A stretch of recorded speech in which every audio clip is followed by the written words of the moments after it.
அண்மை செய்தியை பார்த்து கொண்டிருக்கிறோம். சென்னை ராயப்பேட்டை ஐஸ் ஹவுஸ் பகுதியில் கடும் போக்குவரத்து நெரிசல் ஏற்பட்டுள்ளது. முக்கிய சந்திப்பில் ஒரு போக்குவரத்து போலீசார் கூட இல்லாததால் பேருந்து நடத்துனர் சாலையில் இறங்கி போக்குவரத்தை சரி செய்யும் பரிதாபம் ஏற்பட்டிருக்கிறது. இது பற்றிய மேலும் விவரங்களை வழங்குவதற்காக எமது செய்தியாளர் மணிவண்ணன் இணைப்பில் இருக்கிறார். மணிவண்ணன், வணக்கம். தற்போது இந்த போக்குவரத்து நெரிசல் எவ்வளவு நேரமாக இருக்கிறது? இதை சரி செய்ய நடவடிக்கை எடுக்கப்பட்டிருக்கிறதா? விவரங்களை பதிவு பண்ணுங்க. வணக்கம். சென்னையில பல்வேறு முக்கிய சாலைகள், அதாவது குறுகிய சாலையாக இருக்கும், ஆனால் அது ஒரு பிரதான சாலையாக இருக்கும். அங்கு சிக்னல்கள் இருக்காது. அங்கு போக்குவரத்து காவலர்கள் தொடர்ந்து பாதுகாப்பு பணியில ஈடுபடுவார்கள். இதே நிலையை தான் கடந்த பல ஆண்டுகளாக இருந்து வருகிறது.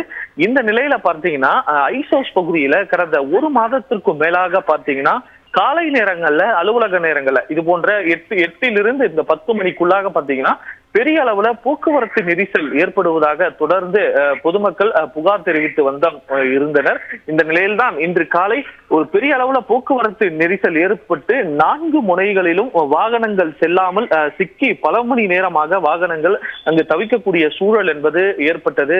அருகிலேயே விவேகானந்தர் இல்லம் பேருந்து நிலையம் என்பது இருக்கிறது. அங்கிருந்து சென்னையில பல்வேறு பகுதிகளுக்கும் மாநகர போக்குவரத்து இயக்குவார்கள். அது மட்டும் இல்லாமல் பள்ளிக்கூடங்கள் அருகாமையில் இருக்கிறது. அது மட்டும் இல்லாமல் காமராஜர் சாலையில 3 பெரிய கல்லூரிகள் இருக்கக்கூடிய சூழல் தான் போக்குவரத்து நெரிசலால் வாகனங்கள் அணிவகுத்து நின்றது. அங்கு ஒரு போக்குவரத்து காவலர் கூட இல்லை. அங்கு அந்த பகுதியில போக்குவரத்து காவலர்கள் பணியில ஈடுபடாமல் முதலமைச்சர் செல்லக்கூடிய அந்த காமராஜர் சாலையில போக்குவரத்து போலீசார் ஒரு மாதமாக பாதுகாப்பு பணியில ஈடுபட்டு வருவதால் இந்த பகுதியில இது போன்ற ஒரு போக்குவரத்து நெரிசல் ஏற்படுவதாக அந்த பகுதி மக்கள் நம்மிடையே குற்றம் சாட்டுகின்றனர்.